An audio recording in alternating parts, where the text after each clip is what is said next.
to Life on Earth. Welcome to Life on Earth. Well, welcome to Life on Earth. Thank you so much for joining us. Have we got a special event for you? Now, as you see, if you're watching the video version of this and not just the podcast, I don't have Amy with me today. Prior obligation, that United Kingdom, UK, BST, British summertime, daylight savings, they didn't sync up this week. Fans of ARC UK are already used to this. Everything's happening an hour later. In fact, my schedule got screwed up too. But I have a special guest today who has graciously rearranged her schedule to meet our schedule. As you know, Life on Earth is a show about life on Earth. Ayn Rand famously described her philosophy as a philosophy for living on Earth. And we emphasize, put this stuff to work, put this stuff to use. Don't just spend all of your time, a little of your time. Don't spend all of your time arguing politics and dystopia. No, use these ideas. Well, nobody knows better. Nobody knows better how to use these ideas and the ideas of psychology and psychoepistemology far beyond philosophy than our guest today, Jean Moroney. Thank you so much for joining us and welcome to Life on Earth. Hi, thank you very much, Robert. I'm delighted to be here and delighted that we were able to do it even with the time change. Well, I appreciate that. It is so good to have you on, especially because I got to see you speak at OCON, at the Objectivist conference this year and live in person. We didn't get shut out because of COVID. We got to go to Austin, Texas, and you did your and it was extraordinary. I wrote down in a previous blog post, my favorite talks of the conference included Gina Corlin's talk on self-parenting and Ben Baer's talk on, actually he did two related talks on pride, and your talk on central purpose. It was an extraordinary talk because it not only clarified that for a lot of us, but it blew up a couple of myths that you might not be aware are as common as they are. What was it that prompted you to give that talk? And can you give us a short description of what the talk was? Sure. Well, if you may recall, the OCON in 2020 was supposed to have purpose as its theme. And the reason that I suggested giving, and so I proposed this talk was supposed to have been given in 2020, and then we decided to do it. It wasn't on the short list, so we did it for 2021. The reason I chose this aspect of purpose is that I have coached a lot of people on central purpose. And it's such an important thing that people don't understand the mental value of a central purpose.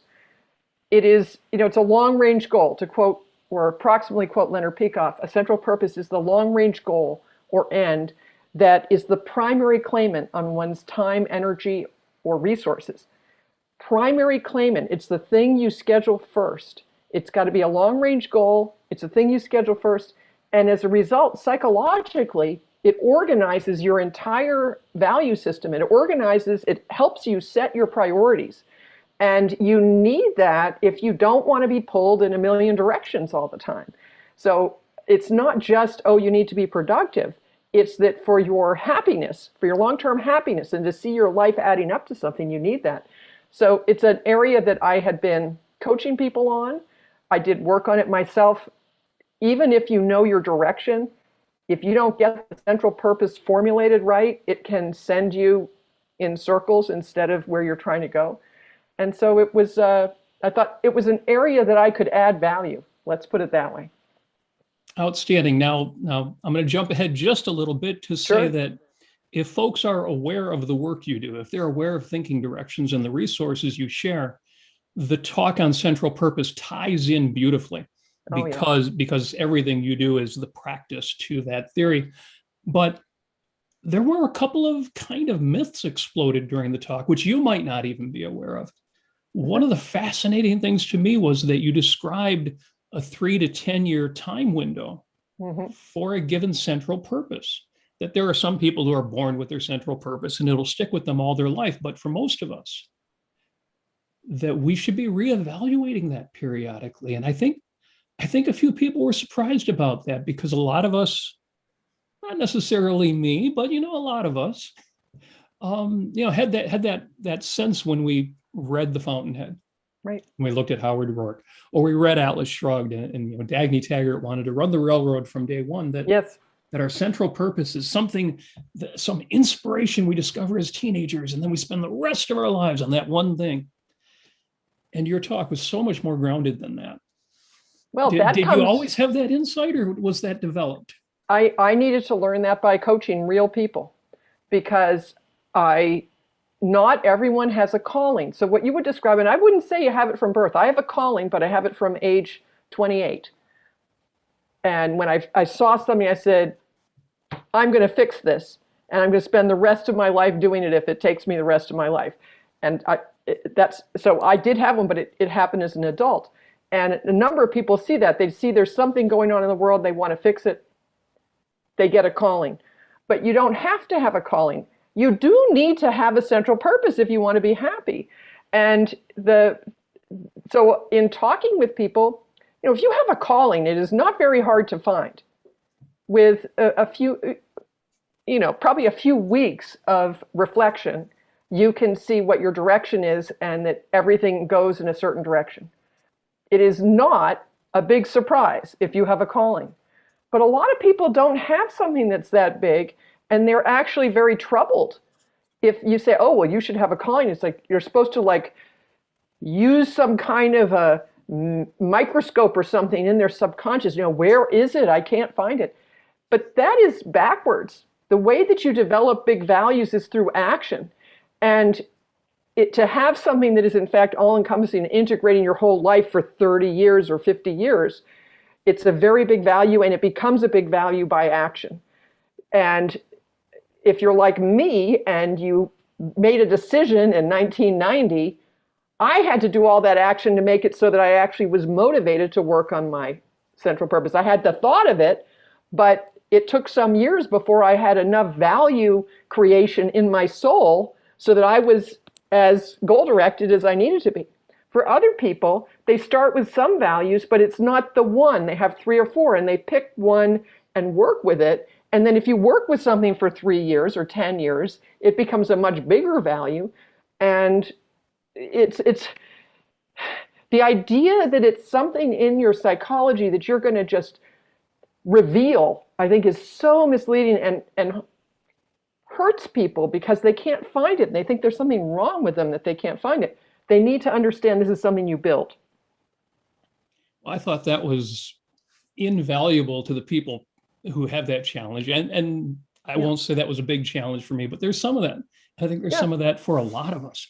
In between, you provided Leonard Peikoff's definition and then discussed that in detail.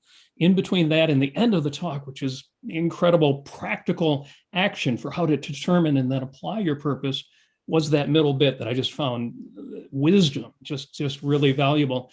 I'm really looking forward to. I know that there's private access available to these videos through the end of the month, and then some of them will be released to YouTube for free, and some of them may be available as a package. But whichever way that goes, I'm looking forward to whether it's public or paid, because I'm going to be recommending how to set and apply a central purpose. Everybody should hear that talk. And I really appreciate that. And I've listened to the rebroadcast because I was at OCON, so I got to watch it again the other day. We drove up north to see to see Yaron Brook at Northwood University. And it's a great talk to listen to during a 2-hour drive as well. You stop it partway through when you get lunch, take some notes and write down, oh yeah, I've got to remember that. Fortunately, I already had my notes still available. Great talk, highly recommended. And I especially appreciate, because I wasn't signed up for OCON 2020, so I didn't know that purpose was the purpose, the theme. Right. And, but it tied in great with OPAR, just taking Leonard Peikoff's definition and then the whole purpose of OPAR, the whole philosophy. Because again, the premise of my show is use this philosophy. Yes. And so I especially appreciated that. That was amazing. Before I get to the specifics of thinking directions, because we've got to talk about these resources that you've made available. But do you have any other books or resources you recommend on that theme of purpose, or generally on psychoepistemology and motivation and effectiveness? Well, when I help people work through a central purpose, one person I recommend is Barbara Sher, Sher. She has a couple of books. One is If I Could Do Anything. I Could Do Anything If I Only Knew What It Was, and the other is Wishcraft. I Could Do Anything If I Only Knew What It Was there's an actual book recommendation on my website. There are a number of book recommendations on my website. And so that's, if you're interested in central purpose, I think she's got a lot of great ideas about finding what makes your heart sing, which is something, even if it's only a 3-year goal, if it's a long-term goal, it's got to make your heart sing. It's got to be something that you are excited about. This is not something dry that you you decree. It needs to be tied into something that you care about already to some degree. So that's on central purpose. On other things, I've got a lot of book recommendations up there. I actually made a list. I made a list for these. Let's see. Well, actually, one thing I'd say is a lot of my work, there are 3 major figures who have influenced my work. Number 1 is, of course, Ayn Rand. Number 2 is Marshall Rosenberg, who is a psychologist who did work on nonviolent communication, which is, I do some stuff in communication, but he really influenced my value orientation. His work on communication, I've actually applied to productivity and to self-awareness. And his book requires philosophical detection, but it's really original work and it's very helpful. And then the third big influence on me is F.M. Alexander, who's about body awareness. The Alexander technique. The Alexander technique, yeah. And the best book on that is a book called The Actor's Secret by Betsy Politan. That is on my website. If you search Alexander technique, you get a description of that.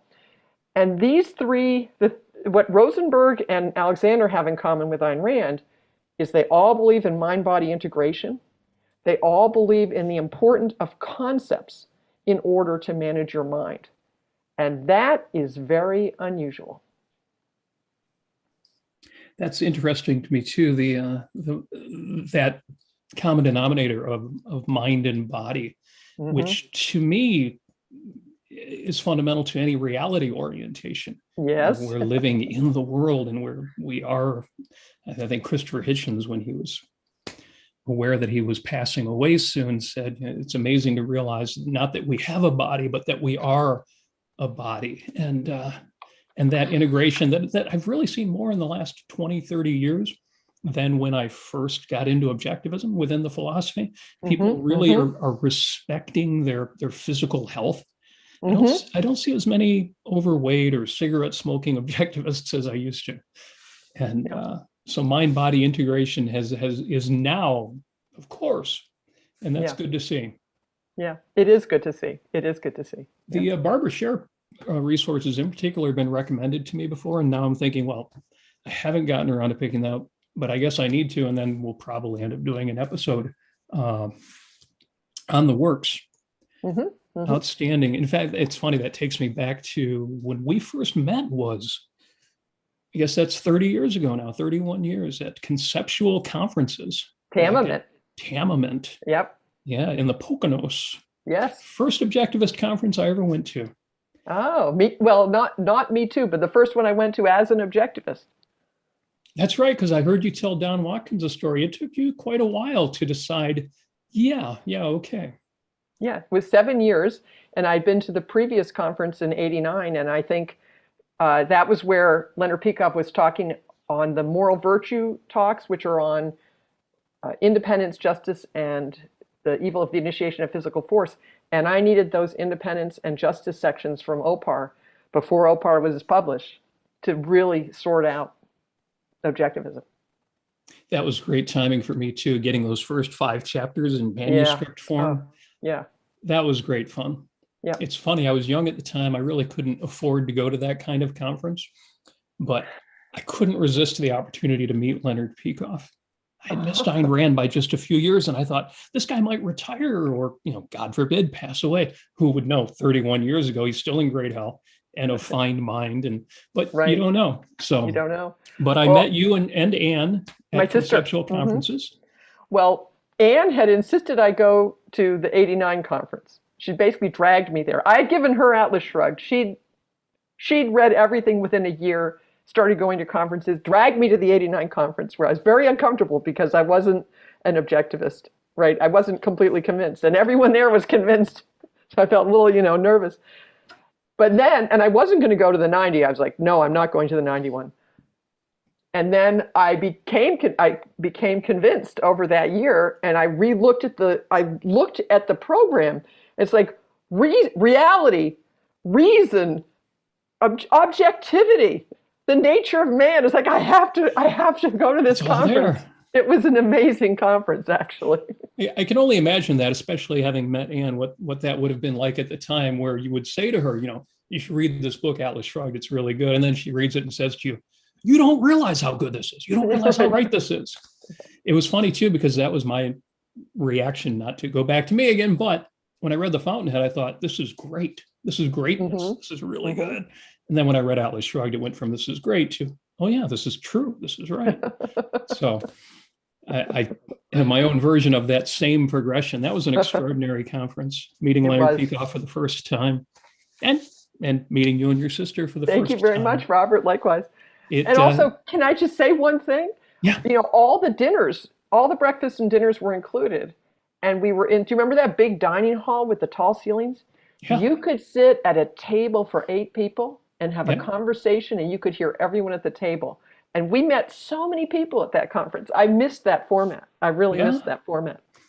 Yeah, I had breakfast with Leonard Peikoff and family. Got to meet young Kira. And a little, that was quite a year. Quite a conference. And I have to go through my Polaroids. Oh, yeah. How did we take photographs back then? I'm sure I had something better than Polaroids. But oh, dear. So I do want to jump a little bit forward to, I know you have an engineering background. Before you started working on motivational psychology and success training, and I don't even know the short version of describing what you do, because anybody who's familiar with your resources, you've got essentially the manual for thinking success. And but that was a change. You started out as an engineer. Yeah. What's that, mechanical, electrical? My training is electrical engineer, and I was basically a system engineer, which meant that I understood software and hardware, and electro-optics was the thing that I was actually most specialized in. So I worked on these very complicated systems called wavefront sensors that had a lot of parts, and I understood how all of them worked and could make sure that they would all talk together once they were built, and test them and run field experiments with them. I've done a little engineering. I'm an undegreed engineer, a Microsoft engineer. Great. So I can imagine that would be a lot of fun, very interesting, and it would certainly, capitalize on your intelligence. But you decided that wasn't your passion. I hadn't chosen a career by a passion. I chose engineering because I was good at math and science, and literally everyone in my immediate family has an engineering degree. My father, everyone. Yeah, my father had 4 degrees from MIT, 3 of them in engineering. My mother had an engineering degree. My sister had an engineering from MIT. My sister had an engineering degree from MIT. My brother, the black sheep of the family, he got his undergraduate from Carnegie Mellon, his PhD from Berkeley. He's the only one of us with a PhD in engineering. Didn't go to MIT. The black sheep. Yes, right. So 4 of you. Well, if there's any genetic component to intelligence, that explains something. 4 people, all engineers. Yeah. And so were they surprised when they found out that engineering was not going to be your profession long term? Well, my parents were wonderful. They were very, very objective. They treated me as an independent entity. I think my father was definitely disappointed. Disappointed in the sense that he thought psychology was hot air, which I thought psychology was hot air. I didn't take a single psychology course as an undergraduate. The thing that got me interested in psychology was some talks that Ed Locke gave at the '89 conference, where I thought, oh, this isn't a talk on goal setting and a talk on intelligence. I thought, oh, this is actually an interesting topic. I didn't even know this is what psychology was. But of course, Ed was very logical, not the kind of hoo-ha that you get in a lot of psychology courses. It's an actual science. I It's thought an it was a actual soft science, which means Right. not a science. Right. But the reason I switched was I'd been in engineering for 6 years, and well, actually, that's actually not relevant. The project that I worked on doing these wavefront sensors, I actually worked at a telescope facility at Kirtland Air Force Base in Albuquerque, New Mexico, where we got the first laser guide star adaptive optic system working. And what is a laser guide star adaptive optic system? It's you take the twinkle out of stars. And the way you do it is by shooting up a laser, measuring the scatter from it, and using that measurement to correct for the turbulence that is basically making the stars twinkle. And this is a state-of-the-art technology in 88, 89. And we did the first field experiment to show you can actually do this, and you can actually make a relatively small telescope have better viewing than a large telescope. So it was a brand new technology, and it was really exciting to work on it. I was actually the program manager for the wavefront sensor portion, which was a critical part of the technology. And the guy running this, his name is Bob Fugate. And he was amazing to work for. He is the closest thing to an Ayn Rand productive dynamo that I've ever worked with in real life. And people worked harder for Bob Fugate than I worked harder for him than I ever worked any other time in my life. He clung, it was an Air Force base, right? So people would interview, these lieutenants and captains would come and work for him as part of their rotation. And then they'd find that they'd have to retire from the Air Force in order to keep working for him. So they would do that. So the best people would just retire from the Air Force and work as contractors to stay with him. He had this amazing team of people. And it was incredibly fun. It had never been done before. I really loved that. Did that test your resolve when you decided that you wanted to change fields to leave that kind of boss or that kind of? Yeah, well, what I realized, so how long an answer do you want from this?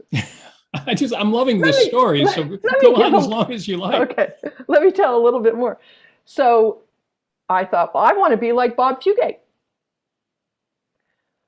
So that meant I needed to get a PhD, right? He was a head of a research lab. He had a PhD. All of the leaders all had PhDs in. He was in physics. So I went back to MIT and took another graduate class as a special. I had a master's at that point.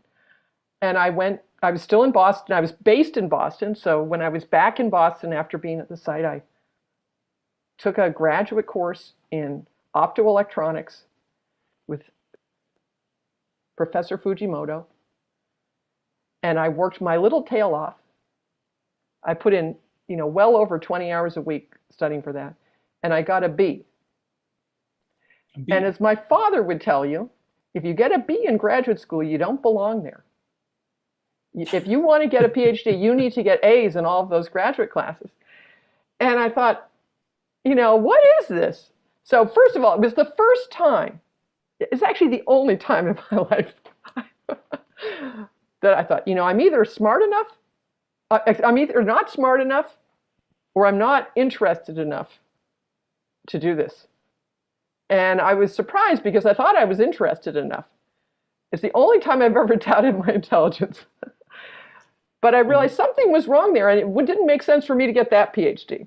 And then the other thing happened. So I'm like, my first reaction was just go on in engineering. We went and we did Gen 2, and I was back at Albuquerque. And in Gen 2, we had taken down the whole first system. We then built a somewhat better system, and there was everything was a little bit better, and there were now 2 lasers, one green and one orange. And I didn't find that nearly as interesting as doing the first time. I mean, not nearly. And I looked at Bob, and Bob was just as excited. He was wildly passionate about it. Could we get this little orange laser, which was just this tiddly piddly thing? Could we get this to help? And I was like, wow, I should be as passionate about what I'm doing as he is about what he's doing. And it was at this exact time that I became convinced about objectivism. And then Tamiment happened. And at Tamiment, as you may recall, because you were there, we'd all gotten a letter from Leonard Peikoff saying, here are the first 5 chapters of OPAR, read it, mark it up, bring your questions, I'm going to answer your questions. Right. And I read this book, I thought it was amazing. I had very few questions. Do you remember what questions you asked Leonard? Oh, yes. So I had very few questions. I had a few. And do you remember how upset he would get when people would ask questions that weren't on the right section? He was, in fairness to Dr. Peikoff, he was actually ill. No, he was ill. Yes. So it was really, he left early because he had a medical situation. Yes, it was a tough year for him. And he had very clearly said, ask questions about this section. And people were just asking random questions. So at a certain point, no one else was asking, but I had a question that was on that section, so I asked. So my first question, I'm going to give you the parody of it. I'm going to give you the parody of the answer. Thinking and introspection are 2 different things. Going off in a corner and thinking is I was like, can't you have, I don't even know how I word it, but basically I didn't know the difference between those 2 concepts. I thought, okay, all right, I was just confused, no problem. Second question I asked, here's the parody of the answer. If you can't tell the difference between a picnic blanket and a table, I can't help you. This is the man who had to go through years to get the last bits of rationalism out of him. If it hadn't been a difficult year for him, I think he would have had more sympathy. He might have, but here's to my credit. Then shortly later in that same lecture, someone asked my real question, which is, what is the role of the function in a definition? And what I took from the fact I'd asked 2 questions that were definitely weird, imprecise something, and I really hadn't asked what I really wanted to know, which is what is the role of the function in the definition, I concluded there was something imprecise in my thinking. And I'll tell you, that was a real shocker. I mean, I was not used to being a person, I was used to being a person who, I wrote the reports, I was the communicator, I was the one who could be clear. And in science and math, that was true. In engineering, that was true. But in the humanities, it was not true. And that was a pivotal experience in my life. And that combined with the fact that I was looking for my passion, I basically took a year to figure out, well, what do I want to do? And it's probably not engineering. And at the end of that, I concluded it was psychology, and specifically the psychology of thinking was what I was interested in. Now that makes me curious then. Although I'm so tempted to spend time on that example, because I remember thinking the introduction to objectivist epistemology was the answer to the problem of induction, and why in the logical leap are they talking about causal links? What's the problem? Yeah, it's like causality part is just an add-on. That's not the important bit. The function doesn't matter that much, and I've since learned that I've been simplistic in my thinking on that. But I am curious, what was if you don't mind telling me, what was your next move? You're a successful engineer, and you decide, okay, I want to make a shift. For a lot of people, that's a real challenge, especially because I think the average person, I have a little experience with this, we tend to grow into our situation. Yeah. The obvious one is that we grow into our income, and making a shift can be a challenge to be able to take 2 steps backwards to go 3 steps forward. What essentially was your next, how did you approach this new purpose? Well, first of all, I gave myself some runway, which I think is very, very important. So the other thing that was happening at the same time, so this was a big time. I also met Harry at that conference. I'd been working on a different project, which I really didn't like for managerial reasons about this other project. And I thought, I don't want to be if this hasn't changed by September, I need to be out of this job by the end of the year. And then I have this big aha, that's in June. Then I have this big aha in July at Tamman. And then comes September, the job isn't better. And I'm like, what am I going to do? What am I going to do? I'm now thinking about changing careers. I don't want to go interview for another engineering job. I need some time because I don't think I would commit to working for more than a year. I'm like, what am I going to do? Well, the way I was able to get through this is that I am a long-range thinker, and I thought that in September. I thought in June I needed to make a change if it hadn't changed in September. In September, I thought it hasn't changed. Oh my God, this is what I need. How am I going to do this? And I started thinking about this. And in October, one of the people who was still out in Albuquerque called me and said, Jean, I need to go on a 10-month leave of absence starting in February. We're going to need someone to cover for me. And I said, I'll be there. I never would have, I had actually resisted. I had absolutely refused to move to Albuquerque. I lived in Boston. I liked living in Boston. I would go out there for business trips, but I would not stay out there. I had refused to move to Albuquerque. That's why Dave was there. But when I realized what I needed was, I didn't want to go get another job, but I could go to Albuquerque for 10 months. I realized, okay, that's the solution to my problem. So I went to Albuquerque. I went back on this project that was out there. And I gave myself that as the time to figure out, well, what is my next thing? And it was during that period I had philosophical consulting with Harry. That was how I got to know Harry. My husband is Harry. Consulting. Yeah, when I met him, I got his business card. Harry Binswanger, philosopher, philosophical consulting. And figured out what I wanted to do. Took my first class in psychology ever in Albuquerque. And decided, yep, I'm applying to graduate school. Took the GREs and basically stayed there, extended that a little bit until I was ready to leave for graduate school. So, it was, part of it is giving yourself the time to think about it, to figure out how to do it. But I'll tell you, the other thing you said, how do you leave it outside your comfort zone? Mm-hmm. When I drove away from the Starfire Optical Range the last time, I was crying and I was terrified. And there was an arroyo. If you've been out in the West, an arroyo is a dry riverbed. And this was out 12 miles out on the base out. It looks like in, the Roadrunner cartoons with the mesas and everything. That's what Albuquerque looks like, okay? That's what New Mexico looks like. And when you're coming back to civilization out from the range, there was this particular arroyo you would come up and it felt like you were going over a cliff. And I remember tears pouring down my face as I'm coming up. It felt like I was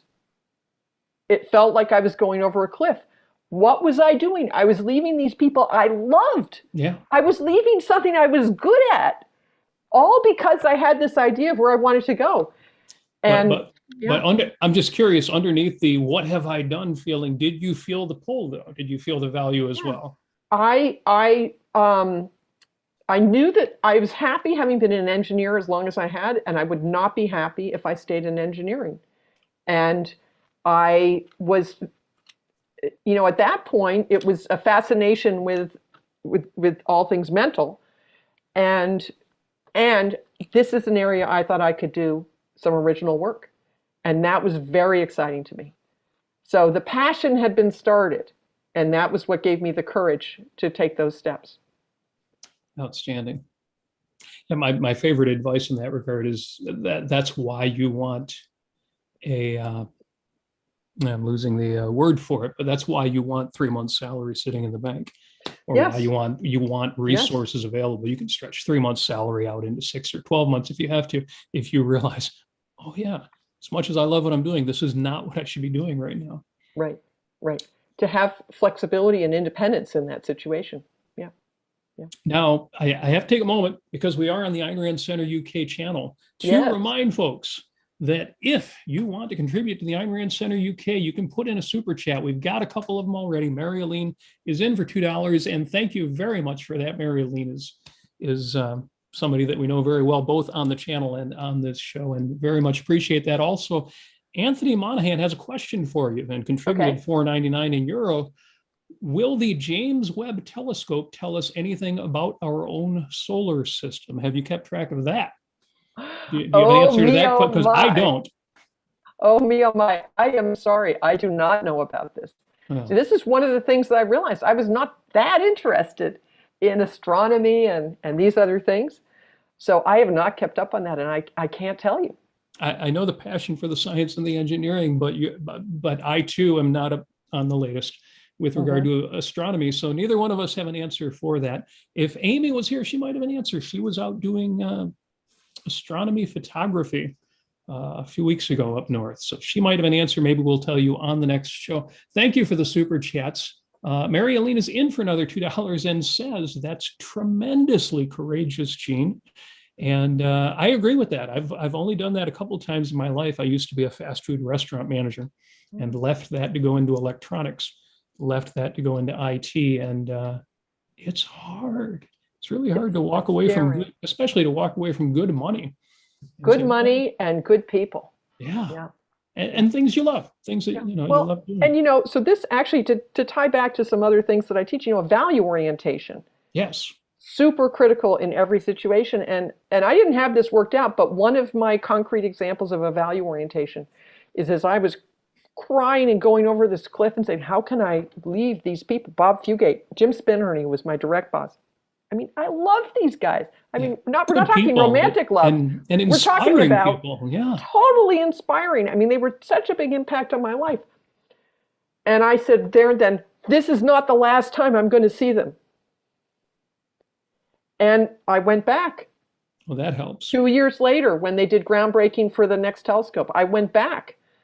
It was in 2006 when Bob retired. And I saw the whole vision of how he had seen the vision of how laser guide star adaptive optics would revolutionize the science of astronomy. He saw that, 5 years before I knew him, and I was in the early part of that. But there's a whole story of the next 14 years that I heard when he retired. And I went back again when I needed fuel. It was about 5 years after that. Maybe, actually, it was about 7 years ago, so it was more than that. And you know what Bob told me? I was talking to him about my business. He said, yeah, you always got to be marketing. I heard a whole different side of Bob. The way that he had been able to do what he did is he was marketing to the Air Force, top people of why they should be paying for this telescope and this project and this. And that's how he was able to revolutionize what he did. And, Yeah, the stereotypical genius who has nothing to do with the people in the home office and can't relate to them. And instead, he's engineering this relationship and making sure it's going to go the way he wants. he's one of the best managers I've ever seen. He insulated us. I mean, this is the Air Force, people. This is a bureaucracy, right? He insulated us from all of the politics, all of the bureaucracy, so that we could all just work our little tails off. And he's the one who fought all those fires. And I really appreciate, you learn things in hindsight about people that you met when you were young. He was really something. And he was absolutely passionate about the science. He was, okay. I can tell a lot of Bob Fugate stories. Well, I love that a hard scientist like that is also willing to get his fingers dirty with the soft sciences to make sure that things happen. Yeah. And Yeah. I admire that greatly. I can imagine why it would be difficult to leave that kind of situation and that kind of person. Mm-hmm. Outstanding. But you did go on to do what I would call groundbreaking things yourself in these so-called soft sciences, except in your case, they're just enormously practical. And because I know we lose you at the top of the hour, actually, I think we're also losing our engineer at the top of the hour. I have to share or have you share information about thinking directions. There's obviously years in the middle here and how this developed. In fact, that would be one question is, well, what was the road? I don't know if there's a short version of it. What was the road to thinking directions? And then I want to discuss thinking directions as a resource and my recommendations in that regard, which I'm sure you have too. But Sure. What is there a short version of the story Yeah. from driving through New Mexico to this amazing resource that you've put together? Yes, it runs right through the Ayn Rand Institute's Objectivist Graduate Center. The OGC. Yeah. So I went to graduate school, and I started dating Harry just after I accepted Carnegie Mellon graduate school for psychology. So I had a long distance relationship with him. And at the end of my second year, or towards the end of my second year, they concocted this idea of the Objectivist Graduate Center, which was going to be in person in New York City. And I was all over that. I was like, well, and at first it was going to be only philosophy majors who could be in. And then there was a whole debate about whether they were going to let people in other subjects in. And I was, I was like, yes, you should let other graduate students in. But I didn't realize the OGC was in New York City back then. it was in person, live. There were 3 years of an in-person, live, full-time program. It was an unrepeatable experience. And basically, the first year I was at Carnegie Mellon, at the end of the first year, Harry asked me, well, what did you learn? And I hadn't learned that much. And the second year was excruciating because it was clear to me that what I was learning was bad methodology.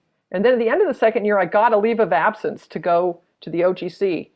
And within 6 months at the OGC, I had learned so much more about how the mind works from Harry and Peter and Leonard Peikoff. I mean, they were our three faculty. Leonard Peikoff, Harry Binswanger, and Peter Schwartz were the faculty for this full-time program.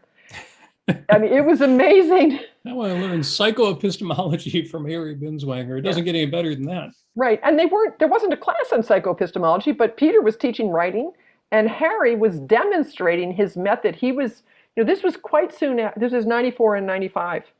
And so OPAR had only been published in 91. And so this is like Harry's third read through OPAR, and he's going through it paragraph by paragraph, teaching us how to think about things and what we can learn by reading that amazing text. And we learned how Harry thinks. We really learned how to think from Harry, and we learned how to analyze logic from Peter. And those are the foundational skills that I needed. And within 6 months, first of all, my advisor was saying, well, if you're coming back, you need to do this and this and that, none of which I wanted to do. And also, I had concluded it really took me the full time at the OGC to let go of the mistaken methodology that is used in experimental psychology. The whole method, it's not based on introspection, which is what the basic observation for psychology needs to be, introspection. And it took me about 2 years to completely get out of my head and be able to think fresh for myself on this topic. And the OGC gave me the grounding in objectivism and also straightened out my thinking. And I decided that I wasn't going to go back. I decided I was not going to get the PhD because I thought it would mess up my mind. And I had no regrets about that. That was a very controversial.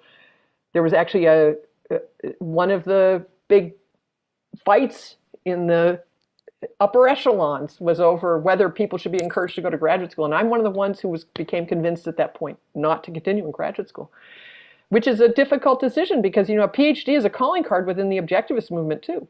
And I don't have one. So then what was I going to do? I decided I'd work half-time as an engineer and do psychology on the side, and it turns out that's very difficult to do. So after I married Harry, I started working 6 months 6 months full-time and then taking 6 months off doing consulting work. And at the end of the first 6 months off, I started teaching the skills that I'd learned at the OGC. And that's what happened. I started teaching them. Now that was after we got married. And did you start your own business at that point, or were you working for another organization? I was married to Harry. He had the Objectivist Forum, and we figured out that I didn't need to work, that he basically supported me to get started. And then later on, in effect, I was the HBL administrator. That was my day job for many years. So the Objectivist Forum, yeah. So I don't know exactly what I would have done if I hadn't been in that very fortunate position. I don't know what I would have done, because it took years for me to develop this material. Well, I didn't make a lot of money for a long time. I suspect you would have had to do some multitasking to Yeah, bootstrap yourself. I wouldn't be as far along as I am now. There's Yes. no question. Right. So it's So 2021, and you have turned this progression into thinking directions. yes. And if anybody listening, as we get into the quarter of the hour mark here, if anybody listening has not yet gone to the Thinking Directions website or signed up for the mailing list, and links are in my show notes, both on Facebook and Twitter, and I've posted them all over and I've recommended them before. I really appreciate that. You absolutely have to get on there. It's interesting. I was listening, I thought of you earlier when I was listening to one of Tim Ferriss's latest podcasts. Tim Ferriss is always fun to listen to. Mm-hmm. And he has on people who make me feel like an idiot. I know what my IQ is, and I don't know what these people's are. I don't know if those numbers exist. And he has on Naval Ravikant, and they're talking about Web 3.0, the next version of the World Wide Web, and how it's, it used to be static web pages and banner ads, and then it was social networks and selling eyeballs. And Web 3.0, you just put everything out there. Mm-hmm. And all the content is free. And if you put everything you've got out there, the people who have money to spend and have opportunities for you will come and find you. And when I go to your website, Gene, Thinking Directions, and I see top 10 thinking tactics, and it's a list of the top 10 thinking tactics that you recommend to people, and every one of these is gold. Every one of these 10 is a gem, and you make the list, but then you write a whole essay explaining each one of the 10. And then at the very bottom, you mention, oh, by the way, these are 10 out of 50 that I teach in this. And here's a PDF you can get for $20 that will give you that list of 50. I have the Thinking Lab. Well, maybe you can tell folks, what is the Thinking Lab? Because what you offer, and again, you mail these out every week, what you offer for free is amazing, but Thanks. You offer so much more. What is the Thinking Lab? Yeah, so the Thinking Lab is a membership program. So it's an online program. When you sign up, you get access to a number of resources, which include, it's up to over 20 courses that I've developed, since 1998 when I started this. So these are on topics like, some of them are basic thinking skills, thinking and introspection. I call those the basics. And then there's goal setting, and then there are communication skills, there are productivity skills. I've got at least 5 in each of these. And then there are what I'm calling right now precision skills. You could also call them essentialization skills. It's the stuff I learned at the OGC, concretization, condensation, definitions, which is more esoteric than the main thing that I'm teaching these days, but it still exists on the Thinking Lab, and I look forward to getting more people to go through that work in time. So that's one thing you get, is you get access to these self-study courses. So they're all recorded or in some written form. Then there are two new classes a month, and at least one open Q&A a month. So every other month I do what's called a thinking day. Turns out if you're going to go through one of these study courses, it's helpful to have me around to answer some questions. So we schedule a thinking day every couple of months. You can go through a class, come in during the day. I'm on the bridge for 4 hours. So you can come in and ask questions about anything. And then there are shorter Q&As also. So that's basically, it's a do-it-yourself program, but with access to these courses that can help you, like with central purposes. Developing a central purpose is one of the courses. Developing a scheduling infrastructure is one of the courses. There are a whole range of them. I'm now offering the upgrade, is something I've finally figured out what the all-in version of the Thinking Lab is, and I'm calling it Launch. I've been doing this Launch 21, or the Labor Day Launch. It's an 8-week program where you come in, you set a major goal you want to achieve in 8 weeks, and you come in. At the beginning of it, we start with a thinking day. We make sure your goal is formulated correctly. People do not know how to formulate goals. You need to formulate the goal so you can actually achieve it and get satisfaction as you're achieving it. So you get coaching on that. You set the goal, and then we go for 8 weeks. Every day you get an email in the morning to do thought work about your initiative. Twice a week, there's a coaching call. So if you're having any trouble, you get help on the coaching call. And I've now done 4 of these. We're finishing the 4th one. Literally, we had the last coaching call earlier today for the Labor Day launch. They are so wildly exciting because it is exactly the support people need to be able to get the right goal and get moving on it. And the secret is I make them set a 4-week goal so that when they run into unexpected problems, they can still complete their goal. And people really don't want me to do that, and yet everybody that I get to do that is glad that I get to do that because they do run into unexpected problems. And so, like on the 3rd week and the 4th week, the emails that they're getting for daily thought work are things like dealing with old baggage. On the 1st week, it's figuring out when I'm going to do this. On the 2nd week, it's figuring out the conflicts with all the other things that have now gotten pushed out. And then on the 3rd week, or the 4th week or whatever, it's dealing with old baggage or dealing with deadlines. Come the 4th week, you were supposed to finish by now, and you're probably feeling bad about that. Okay, let's think about that. How do you manage your motivation through this entire process? And so I'm actually really excited because the Thinking Lab is a wonderful program, and it worked great for people who were total self-starters. But to get people into it, they need more help, and I figured that out. The launch program is an amazing program. The next one starts on December 31st. It's the New Year launch. Timing couldn't be better. Yes. And it's, again, just hearing the list of topics up through the first 4 sessions is extraordinary to me because these seem like the big challenges that people don't even always know that they've got. Such as, what baggage, what chip of my shoulder have I been dragging along all my life, and how do I find out what that is and then sort it out and then do something about it if I can, let the rest go. I obviously need to be signed up for this as well. I'm on the list, but I'm not in the advanced labs, and I need to be there. I think everybody needs to be capitalizing on these resources. As I say, just going through your blog, the items that you send out in your weekly mailings is, there's a whole book there that could all be published. I'm working on it. But it's amazing that it's all just out there. Extraordinary resources. Anybody who hasn't capitalized on that needs to do that yesterday. Thank you, Robert. Happen. Again, links are in there. We're really coming up on a hard stop at the top of the hour, and I want to make sure I didn't miss anything that you wanted to talk about in particular, because I've got so many notes here. And a few of the things we've covered about your history. What is your role in HBL? Because I know you're actively involved in that.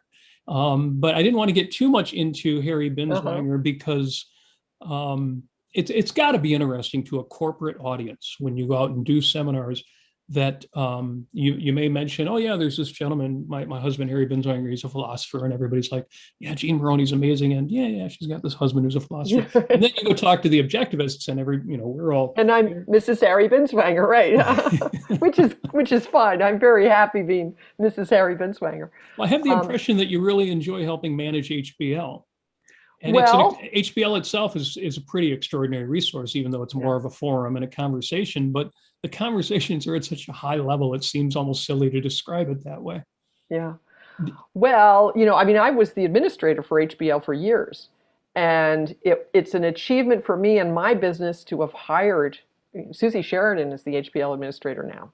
And she really does all of the routine stuff that I used to do, she does, which is so wonderful. Learning how to delegate is one of the things. If you want to build a business, you need to learn how to delegate. And it was a major project to the previous upgrade of HBL was done so that we could have an administrator and not have me do the admin because of some technical issues. And then we needed to find the right person and get her trained and get it to work like clockwork. And it does now. And there's actually another HBL upgrade in the works, which I am involved in because I still have a lot of knowledge about it. But I think actually after this upgrade, I'm going to be very much just, in effect, Harry's sidekick on Meeting of the Minds. And to tell you the truth, my goal is to get back so I'm actually writing more on HBL. For me, the whole challenge is writing output. And if I could write more, I would post 3 or 4 times a week on HBL, but it's a writing output issue for me. And so I'm a big fan of HBL, but I have a very small role these days. Well, I love the idea that you're making it more self-maintaining or somebody else maintaining so that you can do more of what you're so good at. Right. That was really my day job. For many years, being HBL administrator was partly how that was my day job while I was building the Thinking Directions resources. Well, we got a bit of your origin story. Everybody has to tell their objectivist origin story. Mm-hmm. The next question that I love to ask, and I kind of warned you in advance, but I don't know if you have an answer ready, or maybe this isn't a softball for you, but as of 2021, because you've got so much going on and so much coming up, but as of 2021, what are you most proud of? I am most proud of the theory of motivation that has come. It's a psychoepistemological theory of motivation, which I think is revolutionary. This is all this stuff on values that I've been writing about on the blog, on the newsletter the last few months. New view of self-esteem involved in this. It is part of the reason the launch is so successful, is that this has all gelled this year into a coherent and rational theory of motivation, which was, let's see if I can explain it in 2 sentences. So many people, when they have a motivational issue, they think something is wrong with them. Oh, I'm second-handed. Oh, I have a defense value. Oh, I have I'm neurotic or whatever. That characterization of your psychology as being a problem, I think, is actually part of the problem. And that when you can actually see that, well, at this moment, I have this goal and I'm having this, say, second-handed thought that is making me nervous about taking the step that I want to take because I'm too nervous about what people are going to say. The issue there is here, now. How do you manage those emotions to see what is in fact in your best interest? It's not about the history. All the history does is it helps determine what emotions come up, because your emotions are just alerts to what, based on past programming, is your best guess of what the relevant issues are. But nothing stops you from, first of all, figuring out what's in your best interest.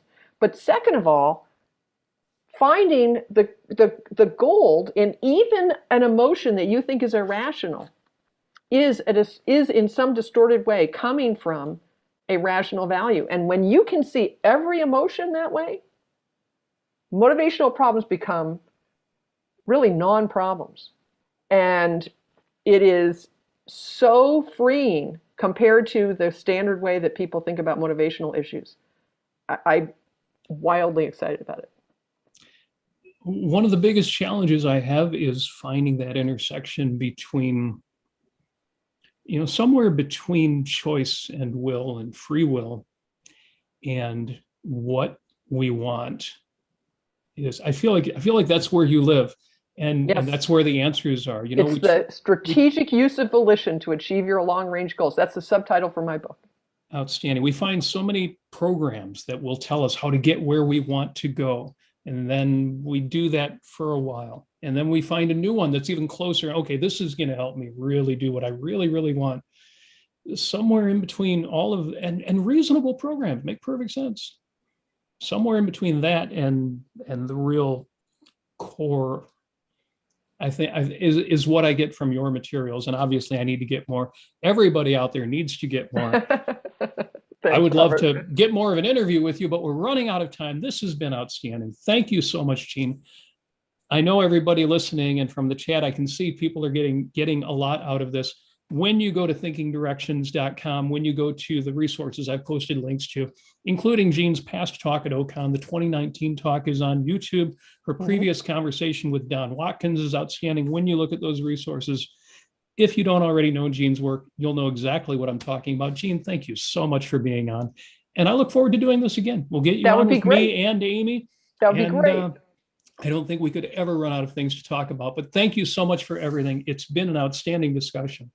Thank you so much, Robert. I really enjoyed talking with you. Thanks for your enthusiasm. Thanks, Gene. And that has been Life on Earth. Thank you so